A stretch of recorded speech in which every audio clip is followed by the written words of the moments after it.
Okay, Chao GeJile, please introduce yourself. All right. I'm Chao GeJile. I'm from Artwell city from Inner Mongolia. I'm a farmer. I have 3 people in my family. I have totally 6,800 acres of grassland.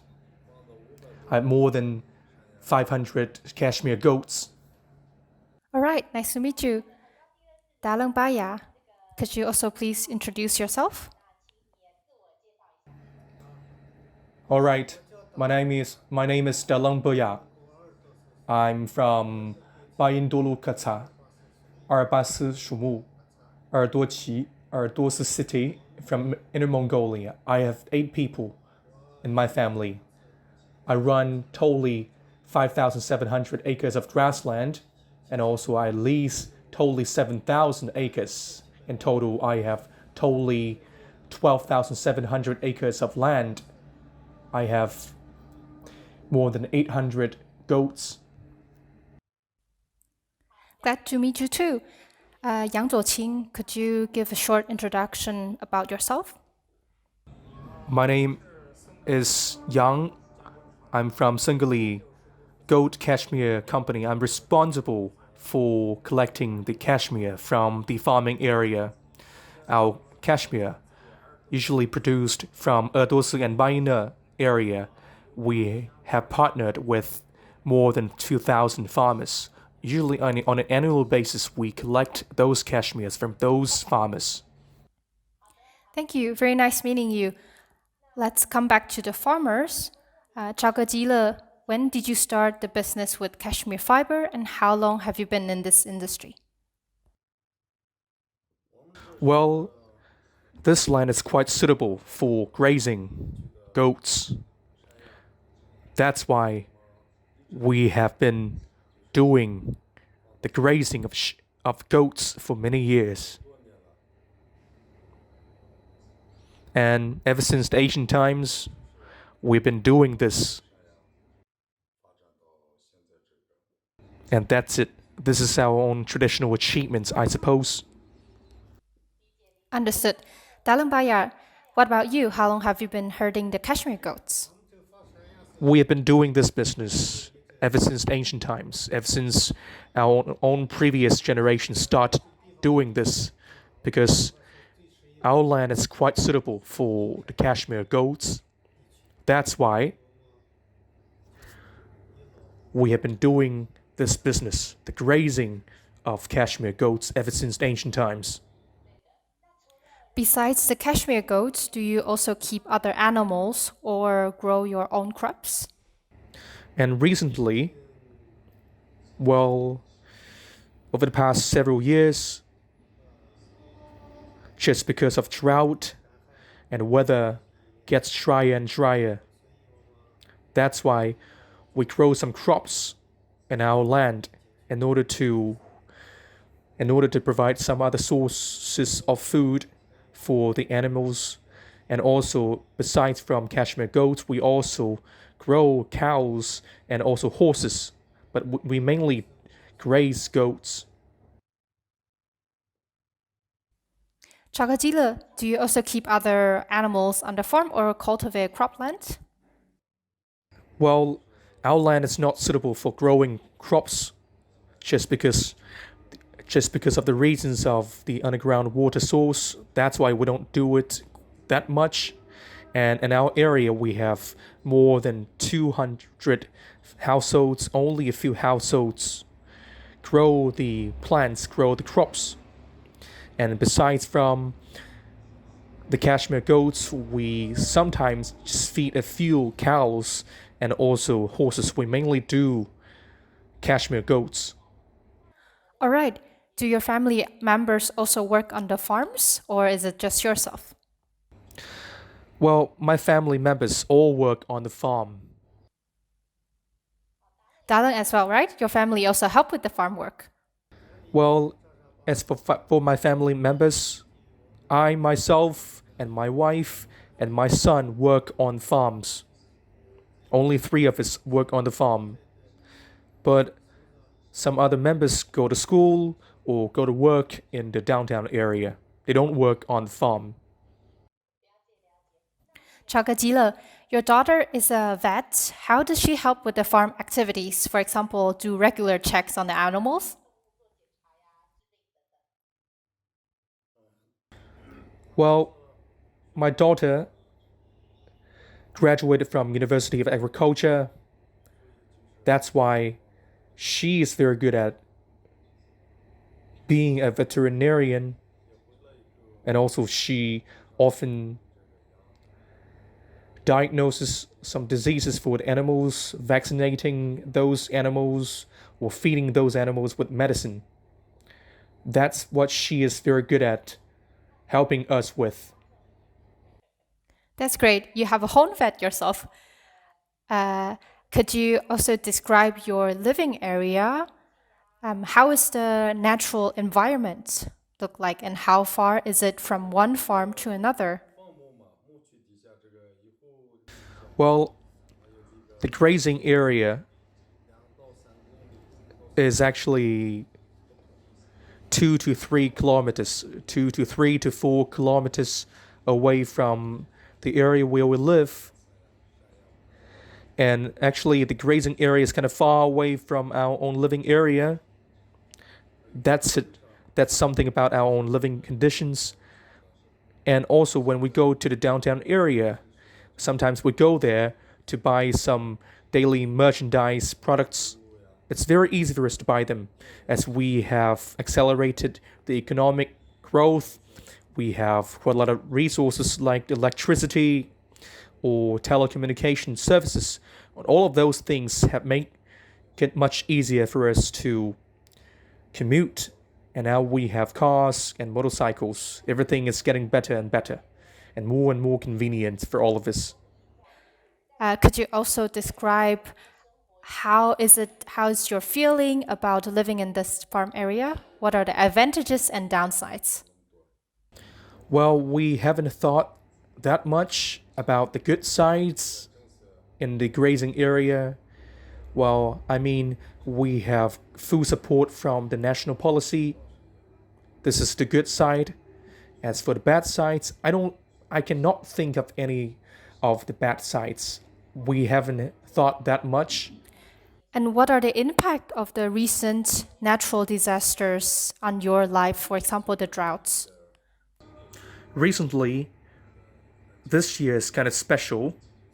We have really serious drought, and we have dry weather with little rainfall. We cannot grow quite a lot of grass on the grassland, and as a result, it would be very hard for all those goats to move around, and also this will increase our own cost just because we need to pay higher price for the hay and also for the transportation fees. That's the trouble that we have for this year. And how many goat shelters and yards do you have, and how large are they? As for the greenhouse, we have more than several thousand square meters of greenhouse to help those goats to make it through the winter, and also provide a shelter for all those goats. And also we have some other forms of canopy where we can shave those cashmere. And also we have the warehouse for the hay storage. We have more than 300 square meters for that warehouse to store the hay to feed all those goats. That's it for our facility to help all those goats to make through the winter. All right, then now I'm coming to Daleng Bayaer. How frequent do you have to take care and clean your goat yards and shelters? Well, we do it once, have a month regularly, but actually we insist on cleaning the pens every day. We do the cleaning every day. Wow, then every day should be a very tiring activity. It's really tiring job, indeed. Then Daleng Bayaer, I have another question for you. When we are talking about culture and rituals, we often see the 5-color flags on the farms. Can you explain to us what does it mean for the Mongolians? Well, the flags are actually the weapons for Chinggis Khan. It has really special meaning. And you see, the Artwell city is from the Inner Mongolia. This is our worship. And other areas of Mongolia don't have these flags. These flags has the meaning for the worship for Chinggis Khan. In Artwell city, we have a tomb for Chinggis Khan. That's why we have these flags. Now we are going to talk about the breeding management. Chao GeJile, do you have your own box or is it provided by the company? Well, as for the breeding male goats, we buy them. The farmers buy them from the towns or downtown area where we have some basis for the breeding of the breeding male goats. We just buy those male goats from those bases. And sometimes the farmers might exchange their own breeding male goats with each other. They must be replaced every 2 years. That's why we have been doing this all the time. We buy those male goats from the bases or exchange those male goats from other farmers. Understood. Can you explain to us why do you have to exchange the box every 2 years? The male goats, if they're not replaced or exchanged every 2 years, we're going to have inbreeding. Very high possibility of inbreeding. That's why usually 2 years after the birth of those lambs from those female goats, we must replace those male goats with another breeding male goats. We must do that. Then here I have the next question, and this goes to Daleng Bayaer. How do you calculate how many goat kids are you going to breed each year? Well, according to my calculations, we need to have 400 lambs that we need to give birth to. So it's a very similar number each year. Yes. All right. And you talked about that earlier, that the box would be exchanged and traded between the farmers. What is the situation? When it comes to exchanging those male goats among those farmers, usually we just tend to exchange those super good quality male goats. After using them for 2 years, it would be a great pity if we directly eliminate them. That's why we choose to exchange with farmers with those super good quality male goats for another 2 years. The maximum duration for utilization for those male goats is actually up to 6 years. And we usually just share those super good quality goats in this way. Yes, so that all the farmers can benefit from the nice quality box.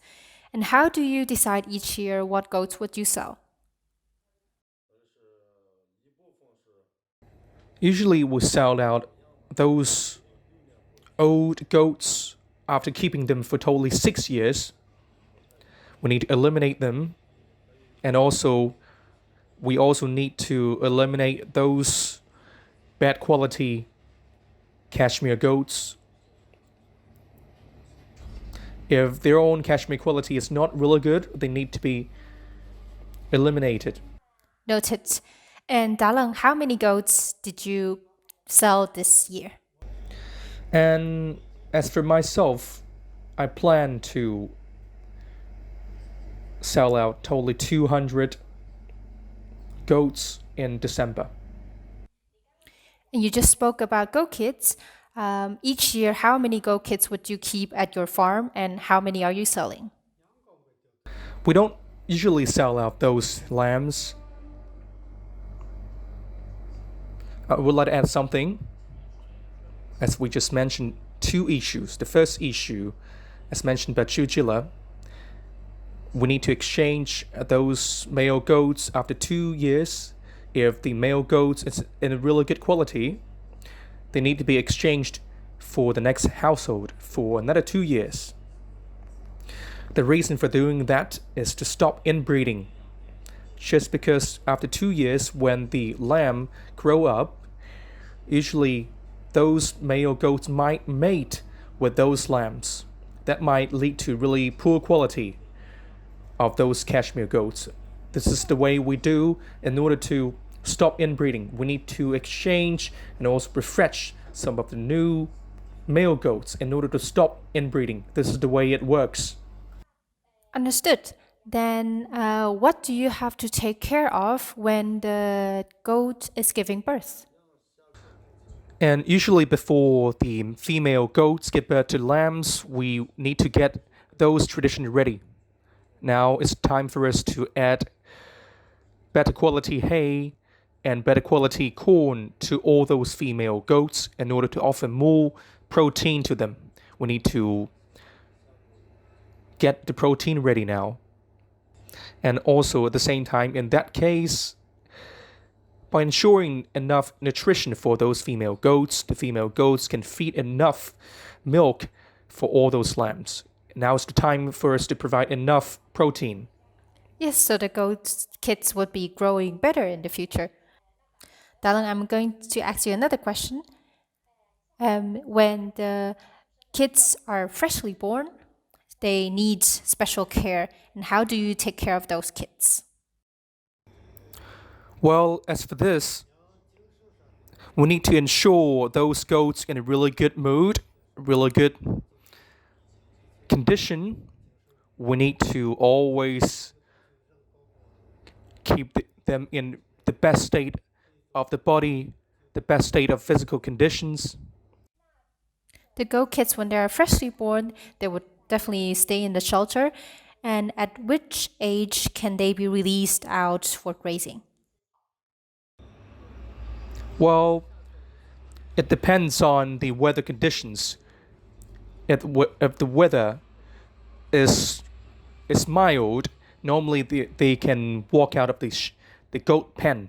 If the weather is really cold, we do not suggest them going out.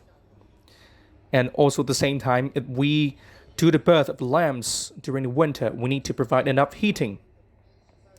And also at the same time, the birth of the lambs must take place inside the pens. And also we need to provide sufficient heating conditions for the birth of the lambs. Okay, let's jump into the next topic, which is feeding. And Daleng Bayaer, what do the goats usually eat? Grass. They eat grass on the grassland. And what about in the winter? What do they eat? When we do not have any grass during the winter season, we feed them with the hay, corn, as I said, corn and things like that. And Daleng Bayaer, you grow crops at yours, and what are they? My family grow corns.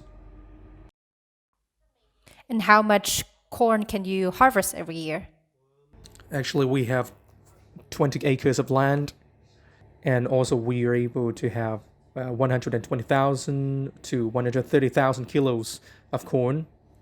And as for the harvested corn, do you keep all of them as the goat winter feeds, or do you still have some spare to sell to the others? Yes, if we have some extra corns, we're going to sell those extra. And what about this year? Did you sell anything? No, we don't sell extra corns this year. Instead, I may need to just buy some extra from elsewhere. All right, thank you for your comments. And I'm going to talk about the next topic, which is grazing. And Chao GeJile, I would like to ask you, when do you release your goats to graze on the grassland? About grazing, usually we just split the whole grassland into different parts for different seasons. And usually farmers have different sizes for their own grassland. Sometimes the farmers' area of grassland might range from 2,500 to 10,000 acres. Most of the grassland are split into 3 to 4 parts. And also, the grassland are managed in different ways to serve different seasons. Sometimes we use one piece of grassland for one season or one piece of grassland for 2 seasons. It's highly dependent on the grass quality. If the quality is really good, we're going to keep grazing for a longer time. If the quality is not really good, we're going to shorten the season for grazing. Normally, we do it in a rotating basis in order for protection of the grassland. And different households use a very similar way to manage their own grassland. This is the way we manage our grassland. Okay, as we talk about grazing, when your goats are out grazing on the grassland, do they come back to the farm every day, or do you have to search for them on motorcycles or horses? Well, our goats, every day we graze them in the morning. We are going to allow them to eat grass in our own grassland. After they finish eating the grass, they're going to go back to our home. They're going to go back to their own pens. And how do you distinguish your own goats? Do you do marking on them? Well, as for goats, I mean, if you get along with them for a long time, every household has their own way to figure out the different appearances of different goats. And also some families might put the marks on the goats with some red flags or blue flags. They're going to mark them with some colors. Yes, so you would do the marking on the goats, and it's easier for you to spot them on the grassland. Okay, let's talk about shearing. And Chao GeJile, when in the year are you shearing your goats? And usually, as for the season of shaving the cashmere, it's in May and June. In May and June, the goats will have quite a lot of cashmere on their own body. That would be the very optimal time for shaving the cashmere. Previously, the farmers were responsible for shaving the cashmere, and they helped each other. But over the past years, the young people go to the downtown area to work or to go to school in the downtown area. And there will be fewer young people in the farming area. And the older people cannot do this anymore. That's why we have a very professional teams responsible for shaving the cashmere. They're really professional. Sometimes we might hire them to shave for our own goats. The shaving can be done within several days. Usually they're going to finish totally 500 goats within 3 to 4 days. That's the way we handle the shaving of the cashmere. We hire those professional team. And what kind of tool do you use to shear the goats? Well, we use the automatic shaver. Previously, we used the very traditional way of shaving. And where do you do the shearing? And usually, we just shave the cashmere in the pen. Okay, I'm asking Daleng Bayaer the question. After you shear the goats, how is the cashmere fiber collected? We usually just hand over the cashmere to the cashmere company. It means that the company assigns collectors to your farms to collect the fiber, or do you have to go to a specific collection point?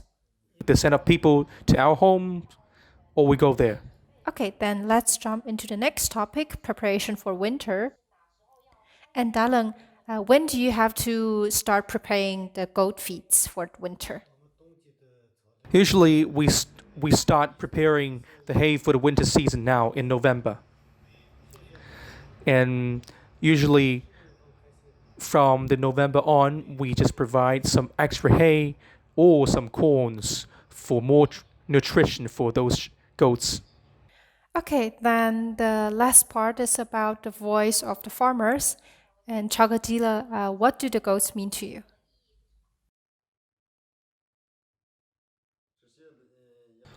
Well, first of all, we make a living by grazing sheep, grazing goats.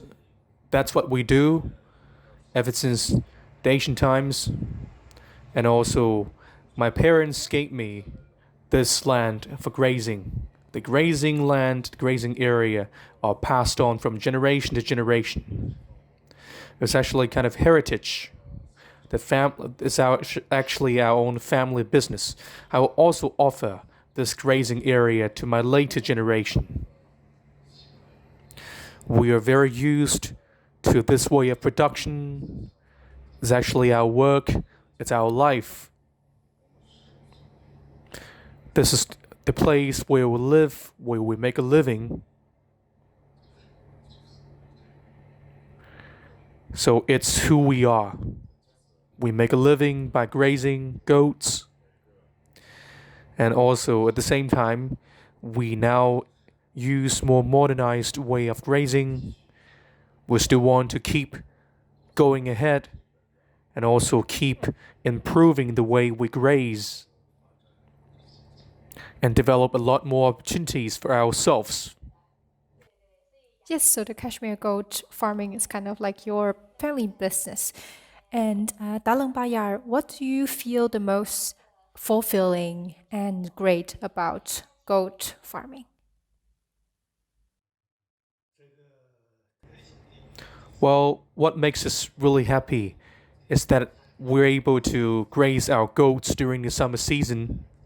During the summer season, we have really good weather and very wide horizon in our pasture. And also we have gained full support from our country for further development. And also at the same time, the air quality has been improved. We have fresh air everywhere we go. This is what makes us really happy. We feel very happy to be able to graze our goats in such a wonderful pasture.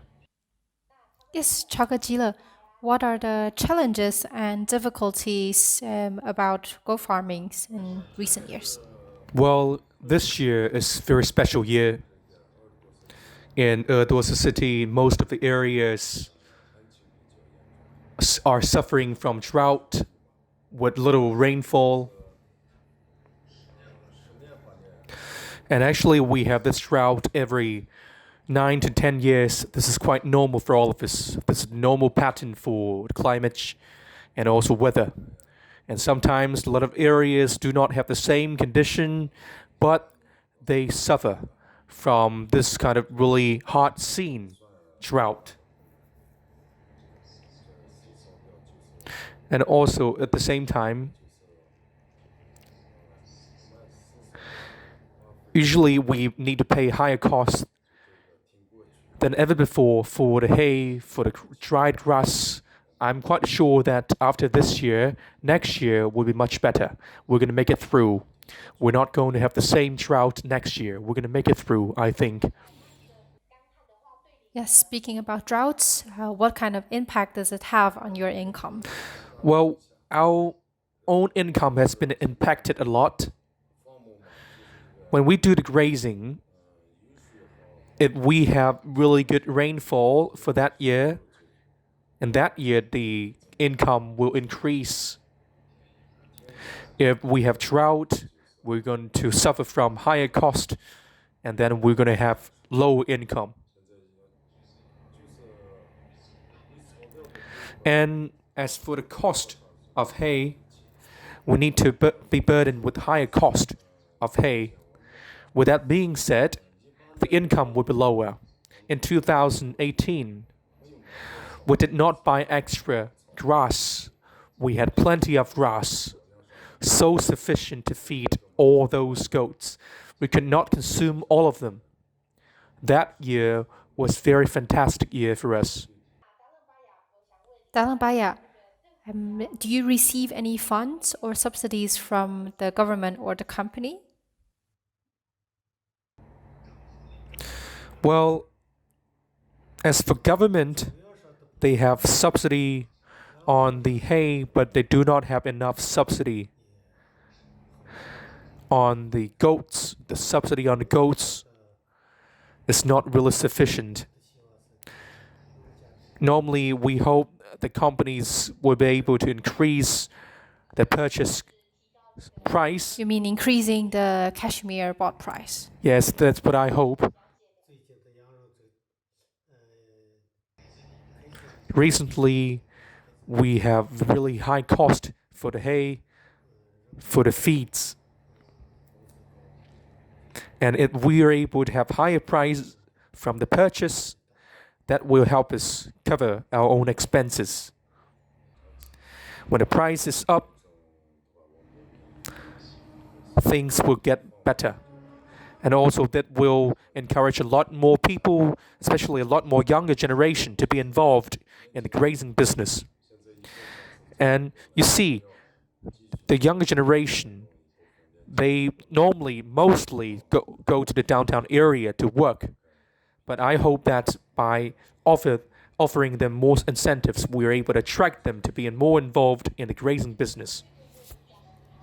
Yes, of course, you talk about something crucial is that we would wish to rise the cashmere price through the effort from all the parties in the industry. And Yang Zuoqing, I believe you have the most understanding of the industry and want to ask you, what do you think Good Cashmere Standard affect the animal welfare perspective on farms, and how does it give an influence to the whole industry? Well, the Good Cashmere Standards has been implemented in the grazing area for more than 5 years. This year is actually 6th year.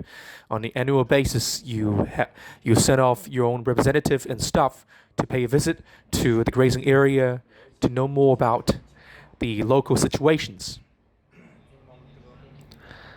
And also, at the same time, we've improved the farmers' traditional concept of grazing. We help them to improve the care and growth for the lambs. We help them improve their hays, and also at the same time, we have really complete communication with all those farmers.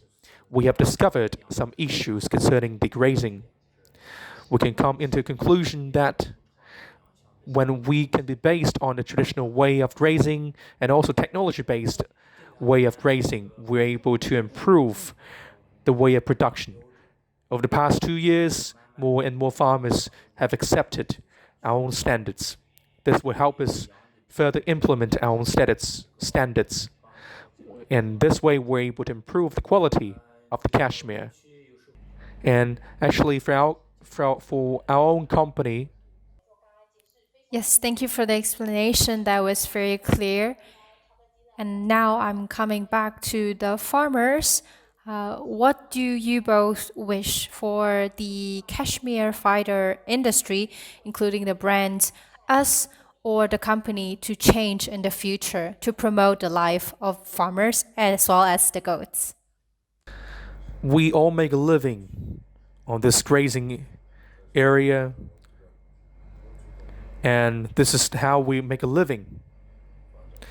As we are able to scale up the grazing business, we need to continue to scale up and also ensure the quality of cashmere. At the same time, we need to also increase the price for cashmere so that we can improve the life quality of those farmers. And also, in order to meet the standards for cashmere. We need to do a lot of things, including the care for cashmere goats, and also including the way how we were able to improve the way we graze. Now, a lot of farmers still cannot meet up all those standards. We still need to figure out a lot more ways to change their own concept. And also at the same time, we need to further develop the cashmere business. And some of the local companies responsible for purchasing the cashmere, and also local governments responsible for purchasing the cashmere. The both sides are supposed to provide us with a lot more knowledge about how we can graze, how we can provide better care for the cashmere.